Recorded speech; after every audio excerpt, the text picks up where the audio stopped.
All right, good morning and webinar greetings to you all on the phone. My name is Andrea Butcher. I'm president of HRD Advisory Group. I am so super excited about our time this morning and our topic today, trends in recruiting top talent. Recruiting is a critical part of our business here at HRD. So we added this topic to our webinar series many months ago. And then in planning recently, I really wanted to collaborate with someone who faces the challenges we're going to talk about today head on. And she always does it with a smile and a lot of grace. so welcome, Jody Scott. I'm so glad that you are here with us this morning. Actually, let's turn on our video so everybody can see Jody's smiling face. Hi, Jody. Hi. Hello, everyone. I see several of you on the phone from Career Builder and US Media, so thanks for joining. So welcome. We also have in the background there Tyler Cower. Tyler, say hello. Hey everybody, hope everybody's doing well this morning. Tyler is our Director of Operations. He's also a key leader in our recruiting practice, and so he'll add some perspective as well. All right, so that's who we are. We got a lot to talk about, so let's go ahead and dive right in. I wanted to start by providing some context around what we're going to do today. We recently surveyed senior leaders across mid-sized and large organizations in Indiana, and we asked them their top challenges for 2018. Jody, what do you think the number one challenge was?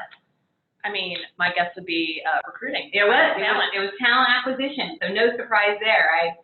So during this webinar, we're going to highlight 3 of the top trends that are shaping the future of recruitment. And not just talk about the trends, we're going to provide practical strategies. That's why we have Jody and Tyler here, because they're working with these kinds of issues and leaders every single day. And no doubt, these are the things that you all are facing. And we want to have a conversation today. We're going to have multiple polls, so this is not time to check your email. This is time to lean in and participate. You see the chat feature. Feel free at any time. You know, Jody and Tyler and I will all be talking and monitoring the chat, and let's keep that going. Let's keep that active. If you have a question just in time, please post that there so that we can get your questions answered. And of course, let's have some good conversation and have some fun along the way. So before we jump into our content, I want to just talk about the perspectives that both Jody and I are going to bring to the conversation today. So Tyler and I are here representing HRD, and as you can see on the screen, we are a full-service HR consulting organization, and so recruiting is one of our practice areas, very important part of our business. I've been in HR for over 20 years, and I believe that it is the most important work in the business because it's ensuring that organizations have the talent that they need to accomplish their goals. Without the talent, the businesses don't exist. And so within our recruiting practice, we're a 100% retained search firm because our goal is to truly partner with our clients, serving as an extension of them in all of these areas.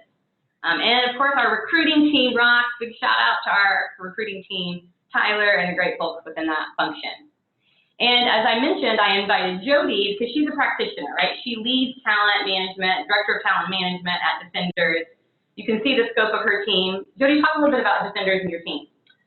Well, so Defenders is headquartered here in Indianapolis. We do business in 48 states, or we staff positions in 48 states. We're on track to hire 2,000 people in the 2018 calendar year. 2,000 people. Yes. Good golly. So it's a lot of people to hire. So high volume. Yeah. So I mean, I think the reason for this slide is just to provide you an idea of the team that we have in place that will help to support that initiative. I have a combination of full-time recruiters to managers that lead the team. I also have an RPO team depicted by the light blue on this slide. And then we also have some temporary folks that focus exclusively on sourcing talent. And just recently, we've carved out a couple of those individuals to work on just administrative duties, like candidate interview reschedules across the 220 interviews that we do a week across the country. So rescheduling interviews, uploading resumes, following up on background checks, that kind of thing. So this is our team. Please don't look at any of the names. Don't recruit my team. They're rock stars. They're a rock star. They are a good team. So this is my team. Awesome. So now that you've got some context into who we are, we want to know about you. So we've got 3 polls to just get some insight into who's on the phone. So poll number 1, what is the size of your organization? I want to get some context around sizes that are represented here. So a couple of you in that 200 to 1,000, looks like that's growing. We'll leave it open for like 5 more seconds, so complete the poll if you haven't.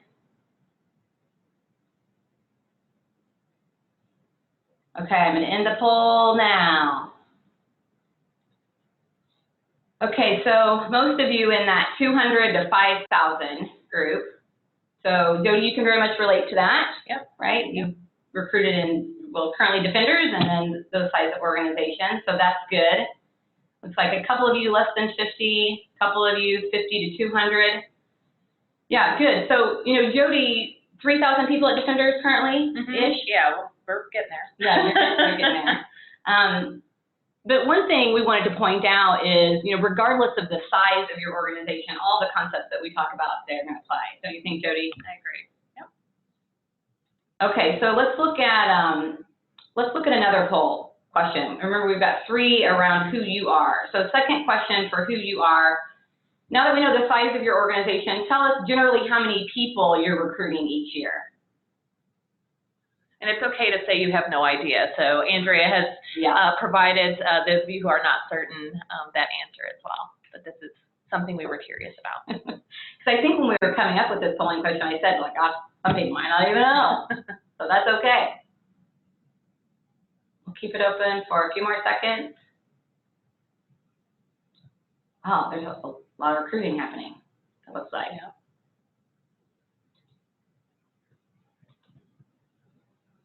Okay, so as you can see, the majority of you between 20 and 500. So we've definitely got some folks on the call, Jody, that are doing some good recruiting. One of you 500 to 1,000. A couple people don't know, so that's good. And one of you less than 20. All right, so one more polling question. So this one gets at your role in the business. How many people on the phone run talent attraction in your business?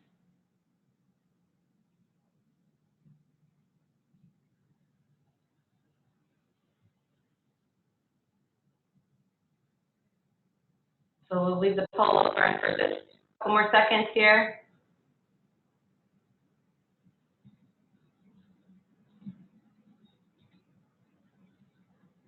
Great. So the majority of people on the phone, as you can see, Jody, are running talent attraction in their business. All right. Well, this is good. This gives us some context into who you are. So thanks for that. We've got multiple sizes represented. We've got folks who are recruiting a lot, some not as much, some that aren't sure how much you're recruiting, probably just want to learn about some of these top trends, and a lot of folks on the phone who do run talent attraction. And regardless of your role, you know, no doubt there's things that you can take away and apply in your business. So we're glad you're here. All right, so now that we know who you are, let's get into our content. We've got to start with the current state. You know, here's where we are, and none of this will be a surprise to anyone, but it makes an important point. You know that the lowest level of unemployment in almost 2 decades is what we're facing right now. So the job market is becoming increasingly competitive. We all see that. We know that there's a serious labor shortage that exists across the United States. And add to that just all the volume of recruiting. Recruiters are hiring more than they did in 2017. And so all of this adds up to talent attraction being a really hot topic. And talent attraction leaders are on the hot seat, for sure. And this was predicted, right, Jody? This is no surprise. Didn't you even talk about this in 2014 during a presentation you did? Yeah, so the message has really been pretty consistent. I mean, it was predicted we were going to have a labor shortage after the bubble burst in 2008. Unemployment continued to decrease over the years. So the evolution of recruiting really changed, right? So we've had to establish a dedicated sourcing team because everybody's employed, and we are hiring employed people. It's not the same as it used to be, where we had the ability to post, they call it post and pray, and wait for talent to come in. That's not the case anymore. How long have you had that dedicated sourcing team? We've had a dedicated sourcing team, and mind you, I've been with Defenders for a little over a year. So since last summer, we started hiring dedicated sourcers, and then last, I would say fourth quarter of 2017, we had a more formalized process. Yeah. So no surprise, right? No surprise. This is where we are. Yeah. So what does that mean for talent attraction leaders and recruiters? we're kind of a big deal. Wouldn't you say? Tyler, you're kind of a big deal. Appreciate the compliment, but, Well, no, I mean, here's what I know for sure. The world of talent acquisition is changing, and it may be the biggest call to leadership that you've ever had as a recruiter in your career. This couldn't be a better time to be in talent acquisition. Like we just said, your talent attraction is on the hot seat, so there's an opportunity to really rise to the challenge. Wouldn't you say? I would. So I've also noticed a trend, more now than ever, our leadership team is supportive of recruiting. They provide us with tools, resources, and budget to do what we need to do. Recruiting's not cheap. It's a big spend, right? So I read a article recently, I think Google spends 14% of their overall operating income on recruiting. 14%. Yeah, that's a lot, right? So recruiting is definitely on the hot seat, and I'm in a position now, I think anybody who's leading talent in a larger organization could agree that you're ultimately sitting with a leadership team that should be fully supporting what's needed on the recruiting front. Awesome. So if you're in talent attraction, you most definitely need this nameplate because you are a big deal. Right. Yeah, and so as we get into these trends now, take this seriously, right? We wanted to really reinforce the opportunity that exists for our profession right now. So drum roll, please, as we get into the top 3 trends. Oh, Tyler, is that your best drum roll? Okay, here we go. So here's the trends that we're going to talk about today. You guys know, if you could Google trends in recruiting, and you'd get all kinds of articles or videos or podcasts. So there are a number of trends that we could have chosen to talk about today. But as we brainstormed and we used our experiences with clients and the experience at Defenders, these were the 3 that we chose to focus on because we believe that these are the 3 things that will have the most significant impact for you in 2018. So these are the things that we really want to dig into. Good talent is in the power position, and unemployment is doing this. Like, candidates are in the power position, so we have to help them feel that way. Jody's going to talk a lot about that. We're going to crown data king. And we've been talking about that for a long time, but right now, if you're not bringing data to every single meeting, there's a problem. So we're going to talk about that. And then technology. Defenders, I think, is really the top echelon in terms of the technology that you're leveraging. Jody is phenomenal at managing all the different systems and relationships with vendors. And so there's a slide that she'll show you with all the systems that she's using and talking about how she's managing that. So there's a lot of details underneath each of these. Jody, should we dive in to each of them? Yeah, let's do it. All right, let's do it. So we originally called trend number 1, we originally named this candidates are in the power position. But we changed it. Tyler actually suggested that we change it to good talent is in the power position because it evokes something a little different when we name it good talent is in the power position. Because we're not just trying to get a candidate anymore. We've got to be talent scouts. Gone are the days when we can let an unchecked box get in the way of making a good hire. So it's that mentality of a talent scout. And Jody, I know that you use the phrase, and you've probably heard the phrase, hire athletes. It's that same connotation. In other words, if you're missing the PMP certification and you're a rock star talent, I'm going to help you get it because good talent is going to work out the details. Another angle on this good talent is in the power position. Because good talent is in the power position, you've got to put them in that power position, make them feel that. Just treating them like customers. So we've got some stats to kick this one off. 48% of candidates rate their experience applying for jobs as poor to very poor. That's an ISEMS report. And 64% of job seekers say poor candidate experience would make them less likely to purchase goods and services from that employer. We have a poll for you to get a sense of your candidate experience. How would you rate the candidate experience in your organization? So from very poor to exceptional. And Andrea, explain candidate experience. Are we talking the application process itself? Or are we talking about the full cycle from application to offer and onboarding? I think it's the full cycle. But it's a good point. There are different candidate experiences, aren't there? Right.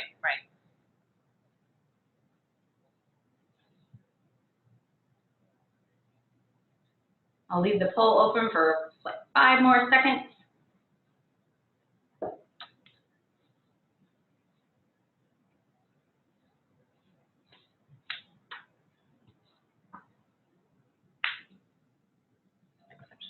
Yeah, Jody, what do you think about this? So we've got the majority of people think really highly of their candidate I experience. think that's awesome. I'd love to brainstorm with them. You know, I would think as a company, we're constantly evolving ourselves, and there's always opportunities to learn. I think if you asked our candidates, it would depend on if they were hired, on what they said about their candidate experience, or if they made it to the interview, where they followed up with after the interview is vital to your candidate experience. So anyone who feels that they have a, you know, an excellent kind of candidate experience through to that offer stage and onboarding, would love to hear from those individuals. Yeah, let's go to the chat feature, Jody. Let's open it up, since we've got some folks who have such a great experience. Tell us why. Type in the chat, like, what is it about your candidate experience that you're so proud of? What's working really well? While we're waiting for people to contribute here, I can tell you that something that we've focused on as, you know, I've joined Defenders is really just trying to shorten up the application process. So ultimately trying to make the application process no longer than about 2 minutes. We use iSense. It's very agile. It's a friendly candidate experience. It's mobile friendly. We do not require an upfront application. We do not require an upfront assessment, nor do we require an upfront video be completed. So it's a very simple resume upload. We don't even require the resume. So it really is a very simple, quick, we're capturing the data. If you can supply your resume, that's excellent, but we don't require it. So really just trying to make that upfront experience very friendly. So that's good. Yeah, we've got some responses here. So getting them, thanks Kathleen, getting them hyped about joining us, expressing right off the bat why we are a great organization. Yeah, we got to be good marketers, don't we? Yep. Good feedback. Yeah, great. Okay, let's keep going. Oh, we all love Office Space. Who's got a good Office Space voice? Can you do this, guy? Yeah. You could go ahead. Yeah, I'm not even gonna try. That'd be great. There we go. I knew somebody would have one. Yeah, so to complicate this challenge, hiring is up. So we have to balance the volume demands of the organization with a great candidate experience. So speaking of volume demands, Jody, word on the street is that you had a record recruiting week recently. I think you hired like 75 people in 1 week. Is that right? Yeah, so we generally hire about 60 a week, and we did have a good week. I think it was 2 weeks ago. And yeah, so in order to keep up with that kind of volume, it's consistent follow-up. It's texting your candidates before their start date for a positive onboarding experience. It's texting them before the interview to wish them luck. It's just a lot of touch points. It's making sure that we're retaining, because a lot of the field hiring that we do, again, is across 48 states. It's in multiple city locations. We have 130 branches. So it's a high touch process, but we also, from date of application to date of offer, we're averaging about 11 days right now. So it's speed with which you hire individuals, get them excited, keep them excited, and it's a high touch point process.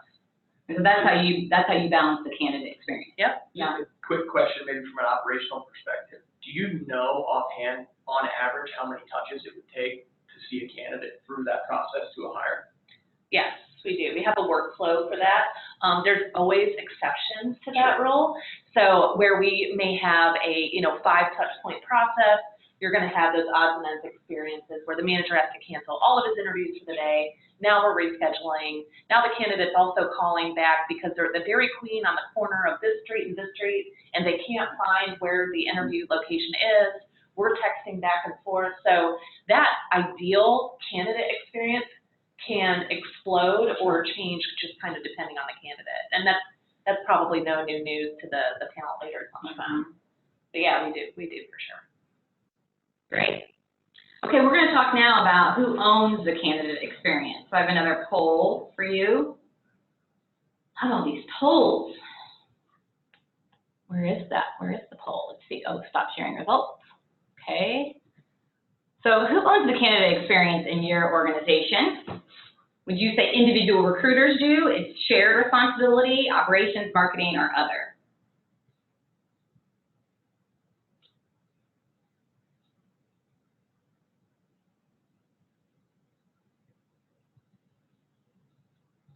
Give you 5 more seconds to complete the poll.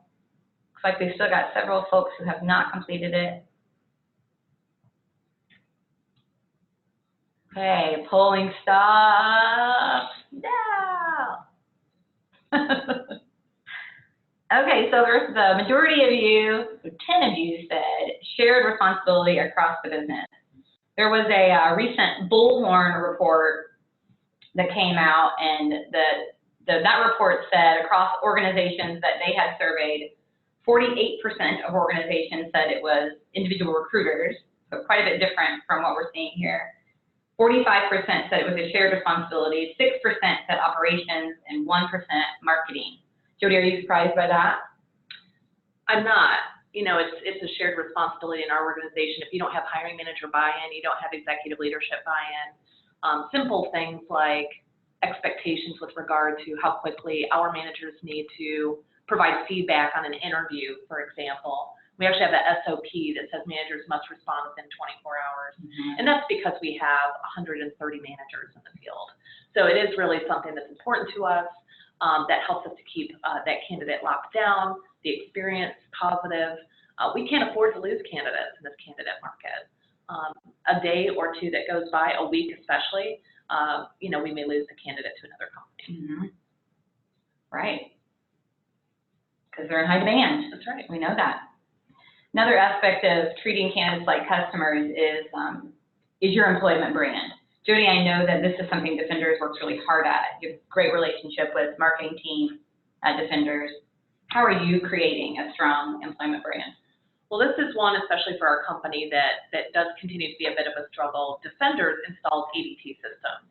So the Defenders brand is one we continue to market in different city, state locations across the country. We have a strong brand in Indianapolis, but it does become more difficult when you're trying to attract candidates in a different market. So we do consistently look for, we work with U.S. media frequently. There are talent broker to help us get the word out through social media, geo-targeting, advertisements, even billboards, radio. So we do a lot of different things across the country on the employment brand. We partner with our internal marketing team, which we have a large marketing team at Defenders to work on our employment branding with Glassdoor, just ultimately consistent imagery and a marketing platform across all of our job boards, job aggregators.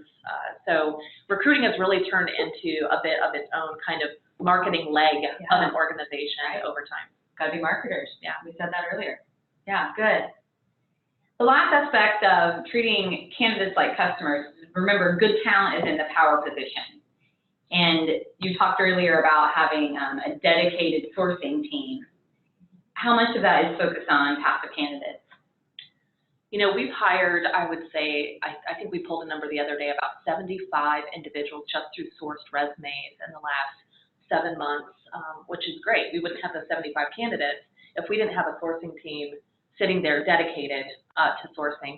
And, you know, I've attempted to try and utilize our headquarters recruiter or to have other individuals on the team carve out periods of time during the day to do sourcing. But unless you have dedicated headcount to do this, it does become difficult because recruiting can be a bit of a generalist job. You're following up with hiring managers, a lot of phone calls to make those offers, a lot of phone screens. Finding the time in the day to do sourcing is difficult unless you have some dedicated members on your team. Yeah. Good. Okay, so we got to treat candidates like customers. Yep. A lot of things that you're doing regarding that and balancing that with the high volume of recruiting that you have. Anything else on trim number 1, team, before we move on? Anything in our chat feature? Any questions? I guess we're ready to go. Let's talk about trend number 2. We have crowned data king. So why is data so critical? You know, everyone, I think all of us, you know, in HR and recruiting, we've been pounding the table trying to elevate what we do and be more strategic. So now there's data everywhere. So we need to embrace that and use it in a way to impact the business and improve productivity for our teams. So one thing is becoming data-minded. Know what's important to your leadership team. So I know, Jody, that this is something that's really important to you. Because you work in the business. You got to know what your stakeholders want. Tell us a little bit about that. Well, we show up to each meeting with a set of data points, and we start off any conversation with what's important to the leadership team, right? So for an example, we ran an outbound test recently in recruiting where we borrowed an individual from our outbound team in sales to make outbound calls. The MPVs, what we call minimum primary and visionary results, those goals were set by, I would say, a partnership between recruitment and our leadership team. Mm-hmm. That was set ahead of time because, there's no point in testing something if we don't have the measurements set up for success and a conclusion, right, to that outbound test. That is now complete, but that's just an example of, partnering with your leadership team to say, if this is something we're going to do and we're all focused on it, then not only do we need support from our leadership team and a borrowed resource from our outbound team, but we need to set those goals ahead of time and all agree as an executive team on what that result is going to be from a success perspective. That's great. Jody, you started that with, you go, every meeting that you go to, you show up with the data that team needs. Mm-hmm. So we want to challenge you. We talked earlier about you being just being such a great opportunity for talent attraction right now. So this is a challenge question. Do you bring data to every meeting you go to? What would that be? What would that meeting look like if you didn't show up with that data? Well, I'm generally not invited unless I have data. Andrea. I don't know what that meeting would look like or what they would need me there for, but I will challenge ahead of time if I'm invited to a meeting, what data is needed, what information do you need from me? Because the worst thing that can happen is joining a leadership team meeting and they're wanting to know what your average application time frame to phone screen is, those types of things, right? And that's what they wanted to know ahead of time. So really just kind of gauging ahead of that meeting what's needed is also important. Yeah, that's great. Well, it looks like the majority of folks on the phone are also doing that. So that's something that the others are seeing value in as well. Let's talk a little bit now about how to leverage the data.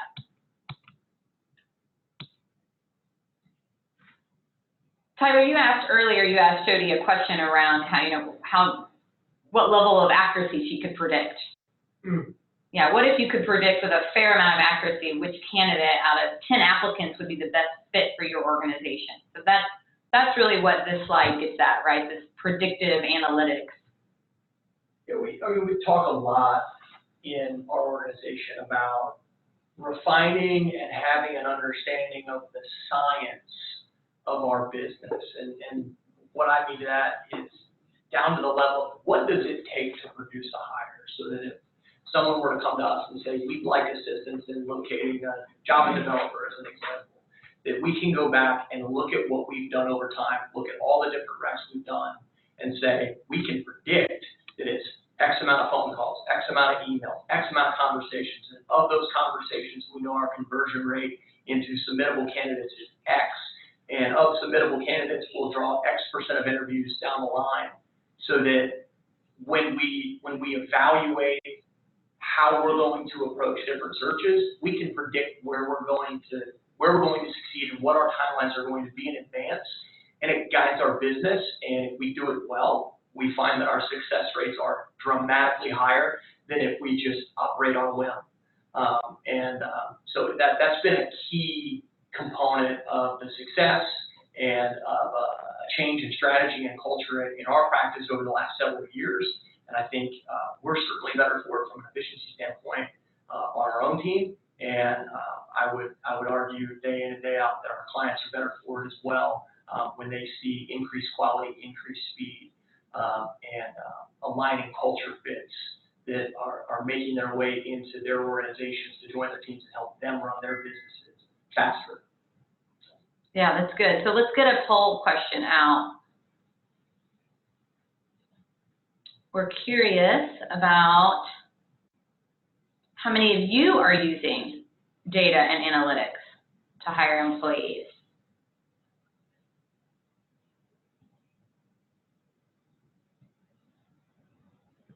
I don't feel like the answers really line up with I think that the responses there were probably for a different question, but we can go with it. We'll just make it work. Like, are you using data and analytics 65% of the time, all of the time, 10% of the time? This was a polling creation error on my part, I think, but we'll go with it. But yeah, anything you want to add in the chat? Yeah, feel free to add to the chat as well. So I'm going to take from these responses that all of you are using data and analytics in some way. Let's go to the chat and talk about how you're using data and analytics to hire people.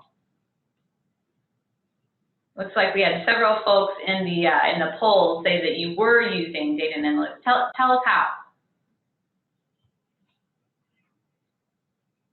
How are you using data to direct your or your team members' activities?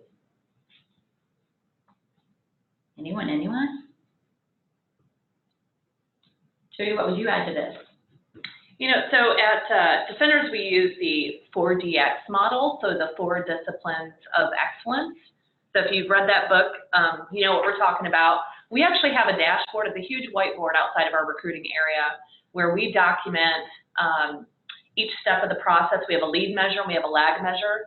So we're counting total number of phone screens daily. We're ultimately netting, you know, looking at what that lag measure is going to be. So we know if we hire or we interview 225 people in a week, that we're going to hire 45 people as a result of that, right? So, you know, to Tyler's point, you've got to know how many phone screens it takes, how many interviews it takes to get to the bottom of the lollipop. Mm-hmm. What we use is an iSIMS dashboard. Our iSIMS dashboard provides us access to real-time analytics. I know by 11 o'clock in the morning how many phone screens have been complete. I refresh my screen. I know how many interviews have been complete that day. I know how many interviews that we've set. I know how many hires. If we've lost a hire, I can tell you real time. Mm-hmm. A lot of this also is just adoption of your ATS. And the one thing that I think, you know, sets iSIMS apart from others is that real-time interactive dashboard. And that gives me the opportunity to know what's going on with my team at any point in the day. All the time, right? All the time, yep. And so helpful for the team as well. It is. To stay on track. That's good. So visualize your data. Great example of that. Okay, well, let's get into our final trend. Trend number 3, technology is changing the game. So there are 2 hot topics that we want to talk about here. Jody, you have good experience with both of these. So tell us how you're using mobile recruiting and video screening at Defenders. Well, I mean, we have a mobile-enabled application process through iSIMS, so it's mobile interactive. Our onboarding tool is all mobile-friendly. Some companies have gone a step further and are actually interviewing candidates over mobile. We can do that through our video interviews, our 2-way video interviews, which is good. Most of the video interviewing, though, that we use is called a 1-way video interview, where we actually send a link to a candidate, and then they complete the phone interview, or I'll call it just a live video interview on their time, right? So it could be 2 o'clock in the morning, it could be whenever they want to. They complete that video interview, and then once it's submitted, we get a notification that it's complete. And so we use that more, the open interview, I would say, in our field positions than we would the 2-way. What is that optional video interview? How does that come in handy? You know, it comes in handy. We are interviewing individuals that we'll never meet in person. So the video interview comes in handy because we are hiring outside sales representatives. Mm-hmm. And they have to sell a product, they have to present the product, they have to articulate well. The video interview gives us an opportunity as recruiters to really refine the process and not send a candidate that wouldn't be able to articulate well during that in-home experience. That's good. How long have you been using that? I've used it with 2 different employers now. We actually use a product called SparkHire. It's very cost effective, and I've been using it now for probably 3.5 years. That's great. Well, like we see here on this slide, there are a lot of systems that you're using. You know, you just mentioned another system. Are there other systems that you're using that are game changers that you would know? Well, so we're using Text Recruit. So Text Recruit is not only an opportunity that has a Google Chrome extension, so it interacts really well with iSIMS and some other ATS applications so that you can just click on the candidate's phone number and start texting with them. So we use Text Recruit. We also use, like I mentioned, the Spark Hire application. Text Recruit also came out with another application where you can set up interactive job chat on your careers page. So if you can imagine, you have like an electronic recruiter on your careers page that helps with conversions. So a candidate can begin to ask questions about the job. They can ask questions about what it's like to work at your company, and you set up an FAQ and auto and based on that. Yeah. And then you also have the access for your recruiters to dive in and start talking to candidates at any time of the day. That's so good. So they have this new feature. It's reduced our overall candidate bounce rate, and by bounce rate, I mean candidates that come into our jobs page and they decide to leave, right? They decide not to apply. This job chat feature that Text Recruit offers has actually reduced our bounce rate. Great. So the systems are working for you. Yeah, they sure. How do you manage all these systems? I think about, there's a lot of different ways you're leveraging technology and systems. Like, what would you say for talent attraction leaders? What are some tips to? So it would be impossible for me to manage all of these systems. So I do work with a talent broker. I personally work with US Media, and they're on the phone today, but they manage all of these vendors except for iSense, and they help just kind of keep the process moving for us. And it's a blessed relationship. I think anybody who's leading a large organization from a recruiting perspective should definitely have a broker to help them. Yeah, good. Feel free to jump into the chat feature with any questions. I'll be watching for those. I have another question around challenges with technology. So let's just use the optional video interview as an example. What if the candidate can't do it during the day, or they have to wait until the evening? There's challenges in scheduling. Like, how have you overcome different challenges with technology? Well, what we find with the video interview, because it is so easy, to use and take, that if the candidate has technical challenges, now Spark Hire has their own technical team, and they actually get on the phone with the candidate directly, and they manage the process and get them going. So we send them straight to Spark Hire. But if the candidate truly is using, I would say, an excuse to not take the video interview, we would either provide an option for them to interview in person, or ultimately they're going to end up being a no-show potentially to the interview anyway. So a candidate does need to work, to go to the interview and want the job. So it is also a screen out mechanism. Yeah, great. Another question I have to connect back to the candidate experience. Are you telling the candidate about this process, this experience, so they know what to expect? Yes, verbally over the phone.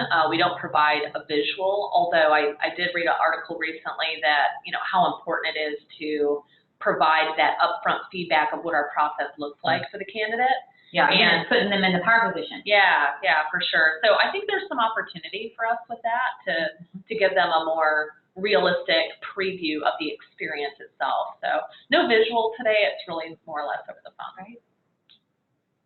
Good. Well, thank you for sharing.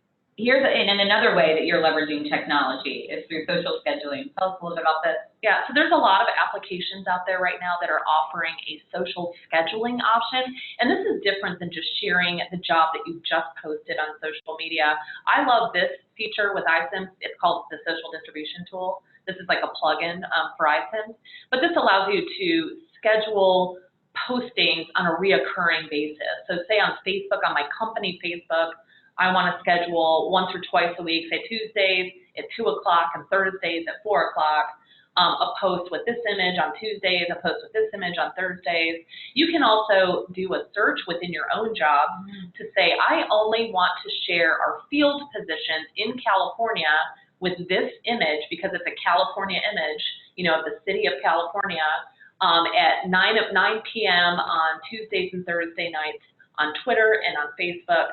So you set that up, it's a one and done. You don't have to continuously go out there unless you want to change the image, you want to change the time frame. So the cool thing about this too is you can have your whole company do this.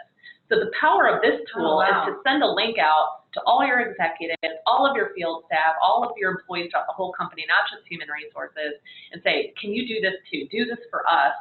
And you can lock it down to the company logo so that all they're sharing is, jobs on a very kind of tightened up and buttoned up, hashtag basis, and so you're not getting too crazy out there. But I do love this option. This has actually earned us about 1,200 views and additional job shares a month because we've shared it with our How long have you been doing that? Company. I would say since about Q3 of last year. And I've used this feature at another company as well. That's great. So you're doing a lot of things really well. What would you say are your greatest challenges or opportunities? You know, our greatest challenge is manager follow-up. We're so, you know, the field is difficult for us, right? We have 130 managers throughout the organization. It's not uncommon for us to just not get feedback on interviews. In some cases, our managers are out in the field also helping with installs. You know, it's a very, they're not behind a desk every day, all day. They're working managers. Right. So we do have a hiring manager app on their cell phones. We've really been trying to encourage managers to use the app because they're out and about, they've got a tablet. And so just getting that manager adoption and a very manager adoption of an app type process and that interactive technology. The best thing for our managers still is just to text them on their cell phone and say, hey, how did you like this interview this afternoon? And you know, to be fair, that's the best way. That's our biggest challenge right now, is just trying to get feedback and get timely feedback so that we can execute those offers as quickly as possible. So the relationships that your recruiters have with those hiring managers is critical. It is. Right. That's how they can get them to respond quickly. Yeah, I read an article in the Harvard Business Review, and they did an interview with the Chief Talent Officer of Netflix. And he said the same thing. Your recruiters have to be a strategic driver and have to be seen as strategists with your hiring managers to drive and execute on timely and efficient recruitment processes. So you really have to see your recruiters as a strategic business partner with your hiring managers. Yeah. Well, it goes back to what we talked about earlier, right? Is that's how important it is for us to step up to this leadership challenge we have right now.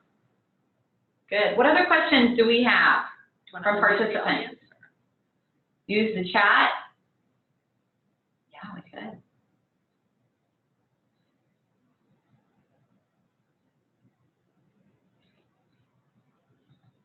Well, if there are no other questions, I'll just go ahead and push us through our close. So we would love for you all to stay connected to us on social media. Jody and I are doing a similar version of what you just heard in person in Indianapolis next week. So if you are here, we would love for you to join us. All the details are on your screen. This is through the Indy SHRM North monthly presentation. And then for HRD, we do webinars every month, and our April webinar is focused on leadership development. We are drilling into one of the aspects of our Manager Essentials program, which is knowing your team. So we'd love for you to join us for that as well. Jody, thank you so much for being here and sharing your expertise and your wisdom with all of us. Thank you, Andrea. We go way back, so we'll have to do it again. No doubt. We'll do it next week. Oh, okay. All right. Thank you, everyone. Thank you. Oh, we have a question real quick. Oh, and it's just a thank you. Tina, thank you.